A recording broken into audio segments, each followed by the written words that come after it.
everybody.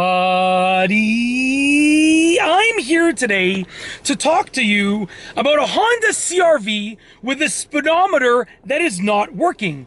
I'll be going over how to fix it in this easy tutorial with a few step-by-step instructions. These will be simple step-by-step instructions, 4 to be specific, and hopefully if you follow these 4 instructions, one of them will work for you. These are 4 fixes, basically easy solutions, and hopefully one of them works for you. Now, I start with pretty much the easiest one, and I end also with the easiest one, and then in between are the ones that are a little bit more difficult.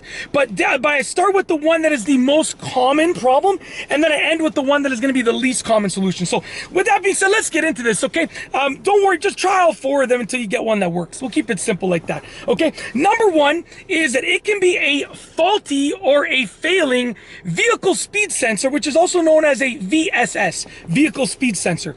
Basically, there's a vehicle speed sensor in your car, and its job is to figure out how many times the tires are turning and convert that to a number of kilometers per hour or miles per hour. And they do go bad, although rarely they do go bad after a while. It's not something that commonly needs to be replaced, but if your speedometer is not working, it's definitely going to be the most common problem, okay? Because speedometers rarely go, but they do go sometimes. I do apologize if I looked weird.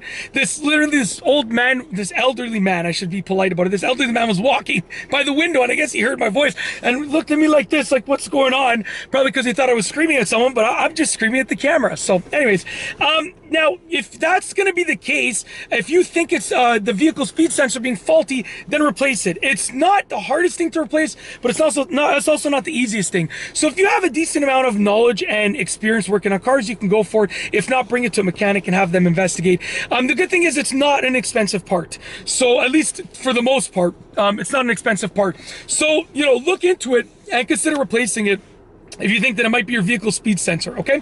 If that doesn't help you out, and if you don't think that that's going to be the case or the cause of it, then move on to number 2, which is that it can be the whole gauge cluster.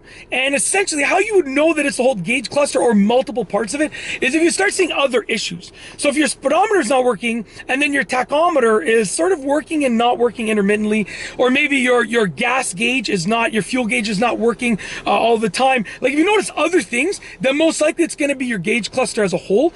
That's going to be a more expensive fix, and it's going to be a little bit more intricate because there's quite a few wires. Although for the most part it's a wiring harness, there's still lots of wiring and usually work to remove that gauge cluster. On modern CR-Vs, there's going to be quite a bit of work to remove it.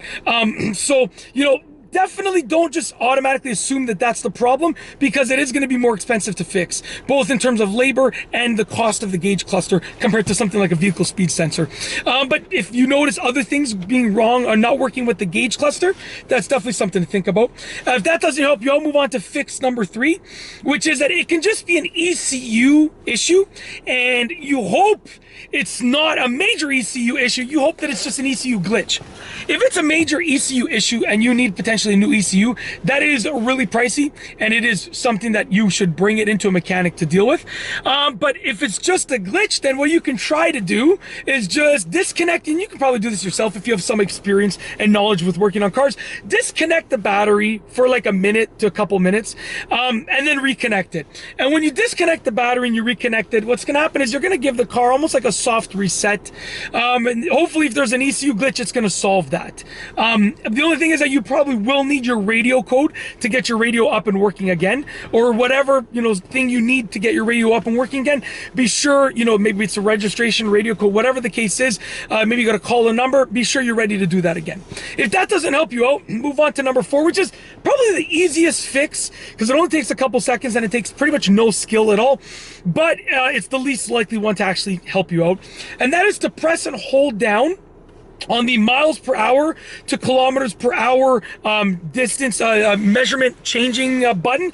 Most modern vehicles are going to have a button that you hold down to go from miles per hour to kilometers per hour. Press and hold that down for like 10 to 20 seconds. I've read that has helped some people fix their speedometer problem. It's rare that that's going to be the cause, but it's worth a try. And if you have like an infotainment system in which you press the kilometers to miles an hour on like the screen on the center console, like my 2017 CRV EXL trim level. That's what I have to do. Just try and switch it back and forth a couple times. And like I said, I've read that it's worked sometimes, but I think it's a rare solution. But it's worth a try because it'll only take you a couple seconds. But that's why I put it at the end, because most likely, if these other ones haven't helped you out, try that one out, because you might just get lucky and that might work for you. But that's it. Hopefully one of these helps you fix your speedometer issue, get it working once again. Hopefully it's either the ones that are free or the ones that are cheaper, as opposed to the ones that are like more expensive and more intense, more labor intensive. But yeah, try them out. Hopefully one of them works for you. If you like this video tutorial / explanation / demonstration / whatever you want to call this, please be sure to give it a thumbs up. Let me know what you think down below as a comment, and of course be sure to subscribe for more great videos just like this one. And that's all I have for you today. Thanks for watching.